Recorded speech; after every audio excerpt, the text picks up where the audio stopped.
நம்ம எல்லா அக்கேஷன்ஸ்லயுமே நம்ம யூஸ் பண்ணுவோம் இல்லைங்களா?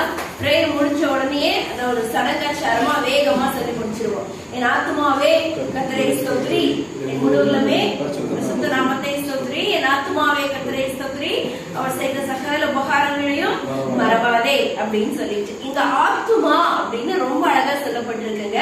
சோல் டை அப்படின்னு சொல்லுவோம் இங்கிலீஷ்ல.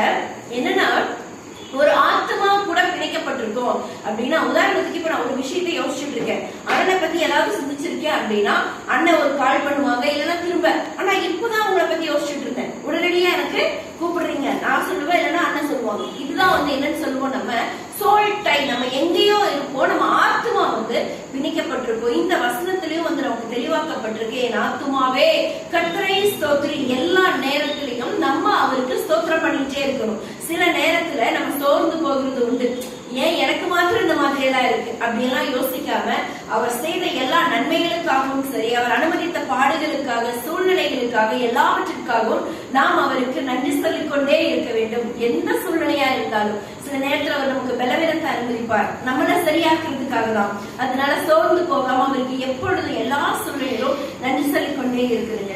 மூன்றாவது வசனம், அவர் அக்கிரமங்களை எல்லாம் மன்னித்து உன் நோய்களை எல்லாம் குணமாக்கி. நம்முடைய அக்கிரமங்கள், பாவங்கள் எல்லாவற்றையும் மன்னிக்கிற அதிகாரம், நீக்குகிற அதிகாரம், குணமாக்குகிற அதிகாரம் நம்முடைய ஆண்டவருக்கு மட்டும் கொடுக்கப்பட்டிருக்கு.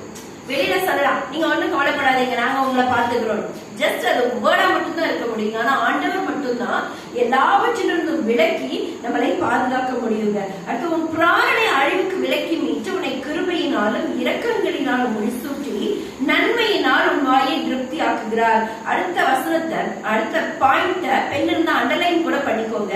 கழுகுக்கு சமானமாய் உன் வயது திரும்ப வாழ வயது போலாகிறது. பிராணனை அழிவுக்கு விலக்கி மீட்டு. நேத்து முந்தா நேத்து கூட ஒரு தம்பி ஆக்சிடென்ட் ஆயிடுச்சு, அப்படியே பார்க்கவே முடியல, ஃபுல்லா காயமா இருக்கு உடம்பு ஃபுல்லா. அதை பார்த்தா நமக்கே பயமா இருக்கு. அவங்க சொன்னது, ஐயோ இவ்வளோ பெரிய ஆக்சிடென்ட் ஆயிடுச்சு அப்படின்னு சொல்லிட்டு திரும்ப நான் சொன்னேன், ஆண்டவர் உங்களோட ஜீவனுக்கு ஒரு கேடும் வராம பாதுகாத்தாரு, அதுக்காக நன்றி சொல்லுங்க. ஏதோ ஒரு காரியத்துக்காக இதை அனுமதிச்சிருக்கிறார் அப்படின்னு சொல்லிட்டு. அதனால நம்ம பிராணனுக்கு சில நேரத்தில் நம்ம சொல்லுவோம், நல்ல வேலை, ஜஸ்ட் மிஸ், ஒரே செகண்ட்ல தப்பிச்சேன். யார் காப்பாத்துறாங்கன்னு நினைக்கிறீங்க? நம்ம ஆண்டவரால மட்டும்தான் நம்மள ப்ரொடெக்ட் பண்ண முடியும். கால் தட்டிடுச்சுங்க, குப்பரை விழுந்திருந்தா செதறி இருப்பேன். நிறைய நேரத்துல நம்ம அந்த வார்த்தைகளை யூஸ் பண்றது உண்டுங்க. ஆனா அந்த நேரத்துல எல்லாம் நம்மள காப்பாற்றுகிறவர் நம்முடைய ஆண்டவர் மட்டும்தான். நம்முடைய பிராணனுக்கு ஒரு சேதமும் வராதபடிக்கு நம்மை காத்து கொண்டிருக்கிறார். அடுத்தது, கழுகுக்கு சமானமாய். கழுகுகளோட வயது பாத்தீங்கன்னா பொதுவா 30 இருந்து 40 வருஷம் வரைக்கும் அந்த கழுகுகள் வாழுங்களாம்.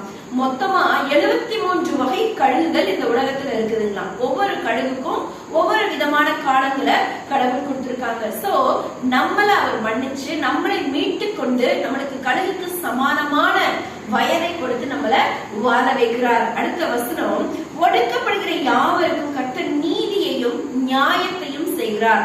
சில வேலைகள்ல நம்மளை பார்த்தா நம்மளை யாருமே அக்செப்ட் பண்ணிக்கவே மாட்டாங்க. எங்க பார்த்தாலும் நீ அப்புறமா பேசலாம், நம்ம ஏதாவது சொல்லணும்னு நினைச்சா கூட இருமா அப்புறமா பேசலாம், முன்னெல்லாம் பேசாட்டு நிறைய நேரங்கள்ல ஒடுக்கப்படுவோம். நம்மள யாரும் அங்க முன்னாடி வைக்காத சூழ்நிலைகள் கூட வரலாம். ஆனா இந்த வசனத்துல பாருங்க, ஒடுக்கப்படுகிற யாவருக்கும் கர்த்தர் நீதியையும் நியாயத்தையும் செய்கிறார். அவரே நமக்கு தஞ்சமானவர், அவரே நமக்கு நீதியையும் நியாயத்தையும் செய்து நடத்த வல்லமையுள்ளவராய் இருக்கிறார். கடைசி வசனத்துல பாருங்க, கர்த்தர் ஆளுகிற எவ்விடங்களிலும் உள்ள சகல கிரியைகளே அவரை ஸ்தோத்திரியுங்கள். கடைசியா அந்த அதிகாரம் முடியும் போதும், என் ஆத்துமாவே கர்த்தரை ஸ்தோத்திரி. நம்மளும் எல்லா நேரத்திலையும் ஆண்டவருக்கு நன்றி சொல்லிக் கொண்டே இருப்போம். அவர் அனுமதித்திருக்கிற எல்லாவற்றிற்காகவும் நன்றி சொல்லிக் கொண்டே இருப்போம். அப்போ அவர் நம்ம கூடவே இருந்து நம்மளை நடத்த வல்லமை உள்ளவராய் இருக்கிறார். ஆமென்.